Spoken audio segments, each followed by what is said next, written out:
What's up, guys? It's Nico Moreno, and in this video, I'm going to be going through some pre-market analysis and a trade that I entered on USD JPY. So I'm going to walk you through exactly what I do to analyze the charts. I'm going to show you what I marked, what was important to me, and why I decided to enter, and then I'm going to show you the actual trade that I entered. So if you're a futures trader or you want to get funded as a trader, whether it's futures, forex, or anything like that, then stick around. You're going to want to watch this whole video. Now, quick little intro before we dive in. I want to announce that my course is now fully live, and you can go ahead and check it out at the link down below. If you're someone who wants to get funded and make a full-time income or more as a funded trader, you can do that. You can just check the link down below. And I just want to highlight one of my amazing client wins because this was really, really exciting to me. I got this message from him a couple days ago. So one of my clients, Mark, got funded for $200K in under 3 weeks, and he made $2,632 profit his first day as a funded trader. So if you see right here, it says just an update, Nico, less than 3 weeks and just passed my new 200K FTMO funded. First day on the funded account and already up $632, excuse me. And then if you go over here, this is the screenshot that he sent. I just zoomed in on it. It's in German, or I think this is German. But yeah, you can see that his profit was $2,600, and that was the first day of him being funded, and he was struggling to pass any funded challenges. And within 3 weeks, and under 3 weeks, using this system and using the trading system that I'm about to walk you through in this video, he was able to get funded for $200K. All right, so if you're interested, check out the course down below. It's a really, really good value. It's going to help you get funded quickly using smart risk management and the trade analysis and entry style that I'm going to walk you through in this video. All right, so if you're interested, check out the link down below and you can get started. All right, so let's just walk through. I'm going to dive into my chart analysis and then walk you through everything I looked for, why I decided to enter, and then I'll show you the actual trade that I entered. So let's dive in. All right, guys, I wanted to hop on here and share some pre-market analysis that I did today as an example. So basically what I wanted to talk through is what I'm seeing in terms of like opportunities for trades that I'm looking at today.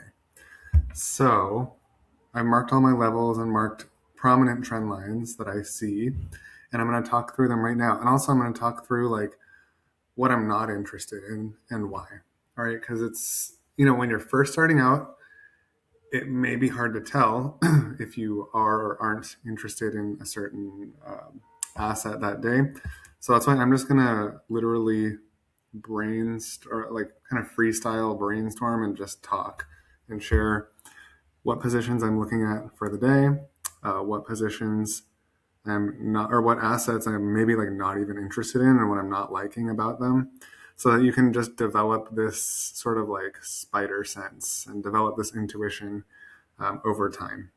All right, so let me just go ahead and do that. And, in other lessons in this course, when I'm actually really, really close to entering a position or when I'm like actually in one, I can take other videos where I actually show examples like that. But I kind of want to just give you a bunch of resources that you can have so that you have examples of like, okay, this is what I'm looking at, this is what I'm seeing, this is what I do like, this is what I don't like, and this is why I would or wouldn't enter into a position. So that's what this video is. So I've done my marking my levels on gold. And so here's what I'm thinking about gold today. I do not like it. I really will very likely not enter any positions on gold today. And here's why. So, we just had this massive move. If we look on the 4 hour, we had this massive move like 1 or 2 days ago. I think this was Friday. Let's see here. Oh, it was Thursday. Yeah, Thursday. Now it's Monday.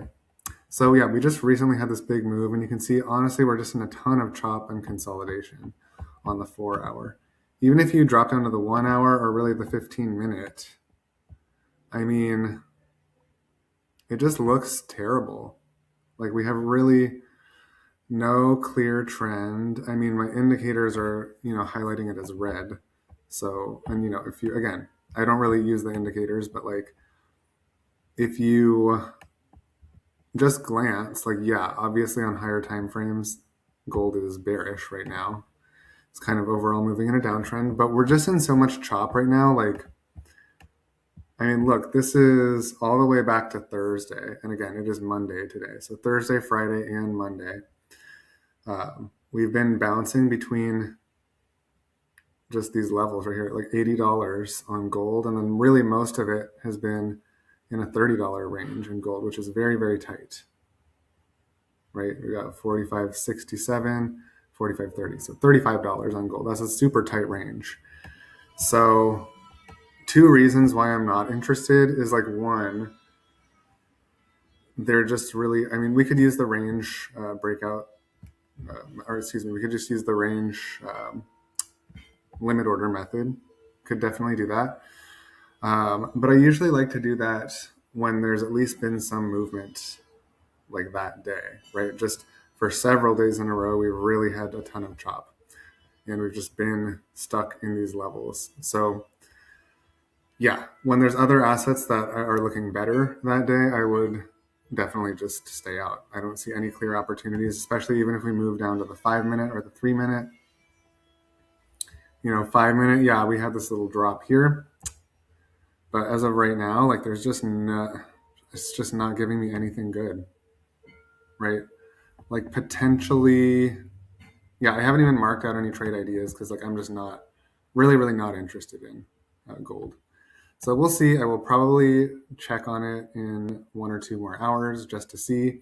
But as for right now, this is pretty much like, this is giving me like stay away vibes, right? Just because we've been in this such a tight range for so long and we just don't really have that many clues as to what's going to happen next. So on to the next asset. So what I see for USD JPY is actually much better. This is why I'm more interested in USD JPY right now. So I marked my levels.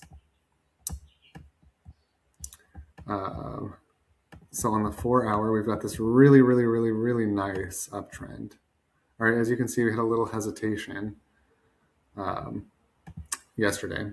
If we look on the 1-hour, still a very clean uptrend. And yeah, I marked my levels like primarily on 1 hour, 30-minute. You'll see if once I drop down to 30-minute, we've got a really nice like kind of double top here. And here's on the 30-minute. And this trend line is literally still holding that I drew probably a full week or more ago. Same trend line. Yeah, we've got some wicks, but same trend line is holding. So what I'm looking at, this is a couple hours. Sorry, stop. Okay, a couple hours before I would even enter a position, but I just wanted to get my analysis done and set some alerts. So basically, what I'm looking at here is 2 potential scenarios. Well, really 3. I'll draw out the third one in a second. But I would be interested in a buy if we get, so we can actually see like prices kind of rejecting off of this level again and moving back up. If once the Asia session really starts around like 5-ish, maybe up to an hour before, if I get a break and hold above this level here. So like if we get this candle coming up here and holding, at least on the 5-minute, even better on the 15-minute, then I'd be interested in a buy position. And I would probably, this could be a significant breakout if it does break. So I might even shoot for a little bit more than 2R, perhaps 3, but I will be managing the position very proactively. If you saw the trade management lesson, yeah, I am not just going to set it and forget it. I am going to be actively watching the position, and as soon as we hit 1-to-1R, I will definitely be moving my stop to break even. All right, and I will not hesitate to close out early if we get signs of a rejection at this level again.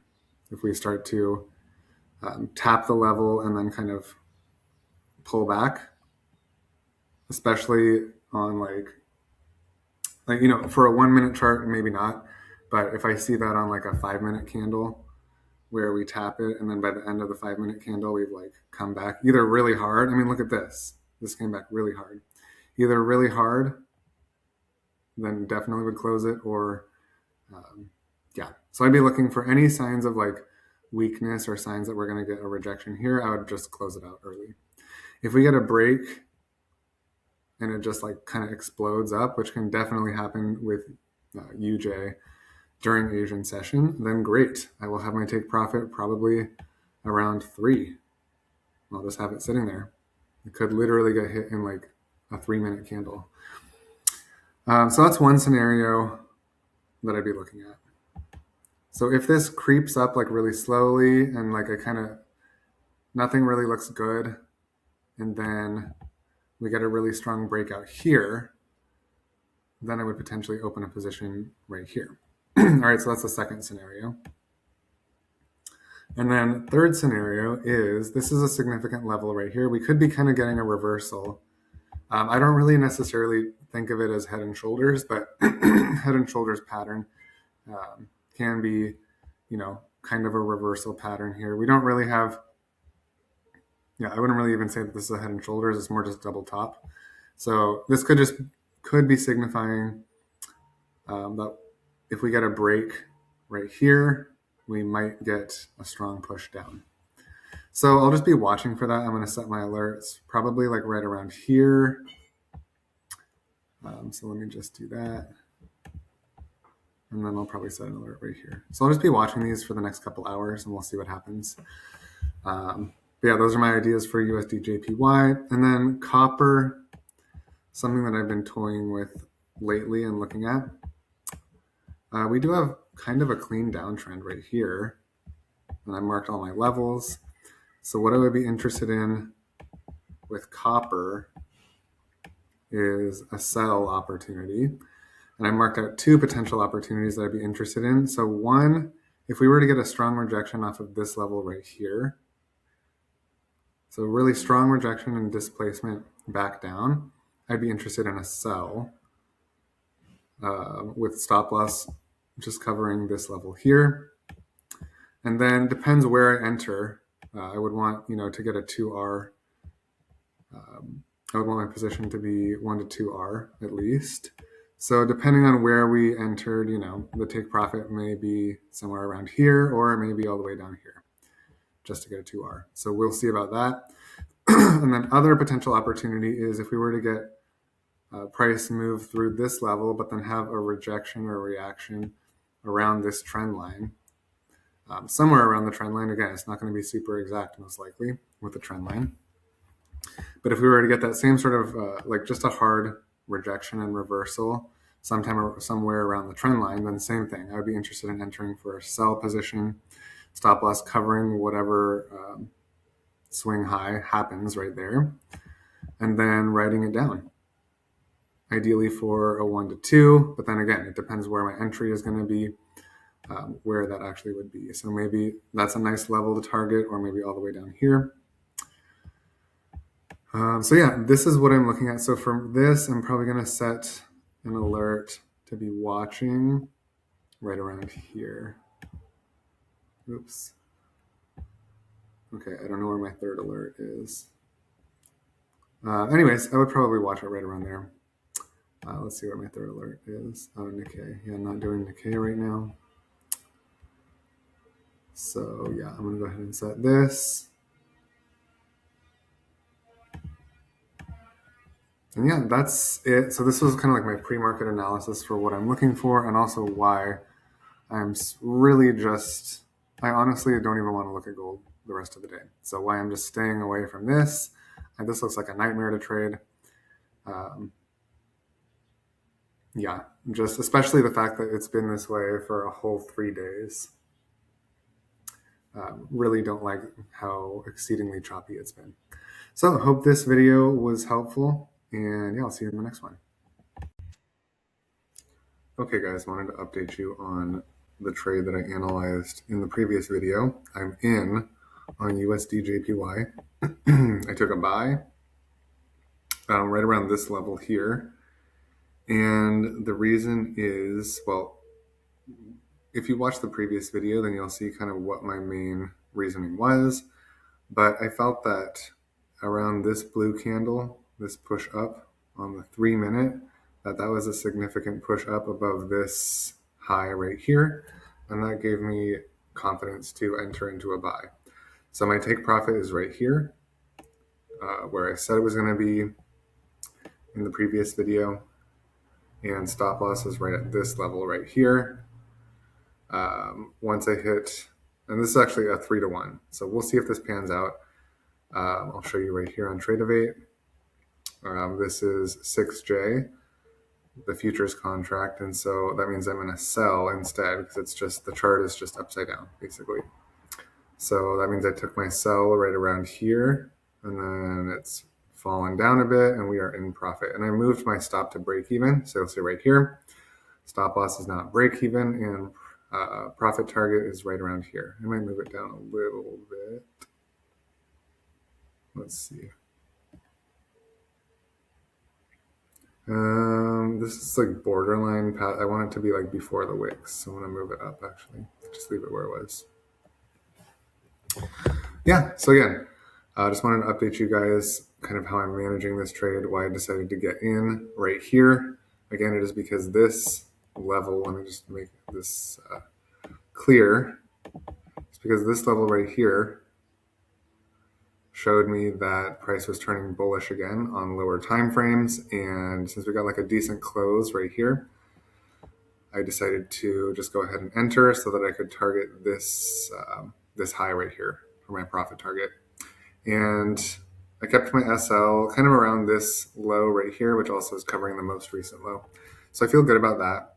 And yeah, right now I'm just going to let it play out completely on its own. The only adjustment that I'll make is I set an alert for roughly 2/3 of the way to my profit target. If and when we hit that, then I'm going to move my stop loss into profit, probably at this level right here.